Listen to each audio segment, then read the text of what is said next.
Bon les amis, je me suis trouvé une nouvelle passion. Je suis en train de découvrir le métier de régisseur général, ou plus généralement, la régie au cinéma. Put the ciment là-bas! Get on the bétonneuse, please! Yes, near the poteau! Pendant le tournage d'un film ou d'une série, il y a un poste un peu particulier et indispensable. Un type ou une équipe qui est là très tôt, qui part très tard, qui fume des roulés. Mais qui sont ces gens et que font-ils? Bon, ils fument des clopes, puis voilà. Ils écoutent de la musique, c'est leur endroit à eux. Le régisseur, c'est la personne de l'ombre qui veille au confort humain et matériel sur un plateau de tournage. Il agit soit seul, soit en équipe, selon la taille du projet. C'est le cœur du tournage. Tout passe par lui. Plus il est vif, plus le tournage est fluide. On va voir ensemble ses tâches avant et pendant le tournage, quel matériel il apporte sur le plateau, et plein d'autres choses. En amont d'un tournage, il y a d'abord un gros travail qui est fait avec le directeur de production, par qui il est nommé, et l'assistant réal, pour ne pas être submergé pendant le tournage et éviter au maximum les galères. Mais aussi avec le chef déco, chef électro, etc.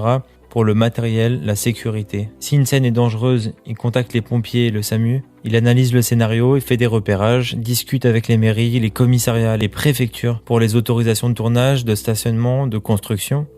C'est aussi l'équipe régie qui gère la bouffe. Ils doivent prévoir les repas, forcément. Généralement, c'est un traiteur quand il y a du budget. Mais aussi les petits trucs à grignoter, les trucs à boire, du café, très important. C'est le meilleur ami sur un tournage. Il doit savoir comment chaque personne arrive sur le plateau. Soit en transport en commun, pick-up, taxi, avion, tout ce que tu veux. Et où chacun dort. Donc, il doit réserver les hôtels, Airbnb, tout ça, tu connais. Il doit aussi gérer les courses de dernière minute. De bouffe, certes, mais aussi d'outils, d'éléments de décor, de matériel technique. Quand il fait les repérages et que les lieux sont validés par le réal, le chef-op et toute l'équipe, il doit bien se renseigner sur les lieux aux alentours. Les hôpitaux et les commissariats en cas de problème, les restaurants forcément pour se nourrir, les pharmacies pour les mêmes raisons, la déchetterie si jamais il y a des éléments de décor à jeter, les places de parking, supermarchés, épiceries, entreprises de location de matériel, vous avez compris. Si c'est en studio ou dans une maison ou dans un endroit privé, il doit aussi bien connaître le lieu de tournage. S'il y a des toilettes, un code Wi-Fi, les accès à la sortie de secours, au stock, aux salles pour les clients, aux bennes à ordures, aux électroménagers et ustensiles de cuisine présents sur les lieux. Il doit aussi assurer qu'il y a assez d'électricité sur le plateau.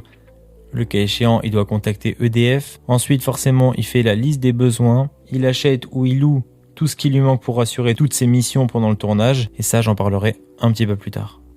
Une fois que tout est préparé, on peut passer au tournage. Je vais vous décrire du coup une journée type. Alors comme je l'ai dit, il se lève très tôt pour arriver avant tout le monde et pour pouvoir accueillir toute l'équipe sur le plateau. Il achète ses petits croissants, il gère tout ce qui est propreté, il installe toute la table régie avec la bouffe et les boissons, il check les places de parking, voir si tout le monde peut se garer. Si c'est dans la rue et qu'il n'y a pas de parking prévu à cet effet, il fait du ventousage, c'est-à-dire mettre des plots au niveau des places de parking. Bien sûr, il faut avoir les autorisations avant, mais il a déjà fait les checks. Si c'est en extérieur, il doit installer les tentes et tout le matériel extérieur. Et ensuite, toute la journée, il gère du coup la bouffe, la propreté. Il regarde toujours la table régie, parce que comme je l'ai dit, c'est quand même important de se nourrir et de boire. Il se déplace toujours avec son portable, son couteau suisse ou laserman, du scotch, un stylo, un marqueur. Sur les coups de 11h, il commence soit à commander à manger, soit à installer la table à manger. S'il faut, il gère la circulation et tous les imprévus, les éléments de décor à aller chercher, la sécurité sur le plateau, vérifie que tout soit bien en ordre, etc., etc. Et à la fin de la journée, quand tout le monde est parti, il range tout et il repart se coucher. Maintenant, on va parler de son matériel, sa bijoute. Le matériel qu'il doit apporter sur le plateau, évidemment, dépend des besoins et du lieu du tournage. Mais de manière générale, il doit apporter tout ce qui permet de manger, de boire, de nettoyer, de se déplacer et de se protéger du froid, de la pluie, de tout. Son matériel, soit il l'achète, parce que sur le long terme, c'est plus économique en temps et en argent, soit il le loue à des sociétés de location. Il y a TSF, Locafilm, RVZ pour les spécialistes de l'audiovisuel, mais aussi Kiloutou et Loxam. Comment on devient régisseur, ou même comment on devient régisseur général? Et selon l'ONICEP, on apprend ces métiers sur le terrain. Et si l'ONICEP le dit, tu vois, au-dessus, c'est directement Emmanuel Macron, quoi. Mais c'est pas faux. La recette est vieille comme le monde. En fait, au début, tu peux commencer comme stagiaire. Et il y en a beaucoup qui ont commencé comme stagiaire. Ensuite, tu deviens potentiellement assistant régisseur adjoint, un truc dans le genre. Ensuite, régisseur adjoint. Et ensuite, régisseur général. Un régisseur général, à ne pas confondre avec le régisseur plateau qu'on voit sur les plateaux télé, il gagne environ 300 € par jour. Mais ça dépend forcément du budget. Il est généralement intermittent du spectacle.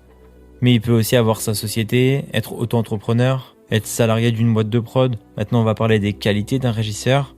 La première qualité d'un régisseur, c'est de savoir se débrouiller. Il doit aussi avoir son permis et une grande capacité à trouver des solutions dans l'urgence. Voilà, je vous ai décrit ma passion du moment. J'ai découvert ce métier et aussi cette passion récemment. Je pense que c'est un métier sous-coté. J'entends souvent dire que c'est un métier d'esclave parce que t'arrives très tôt, tu pars très tard, t'es mal payé. Mais je pense qu'au contraire, c'est un métier passionnant parce qu'il se passe plein de choses. Les équipes en général sont hyper chaleureuses. C'est un cliché, mais c'est vrai. Donc bref, j'espère vous avoir donné envie de découvrir ce métier ou même de le pratiquer. Je vous souhaite de passer une belle fin de semaine. À la semaine prochaine.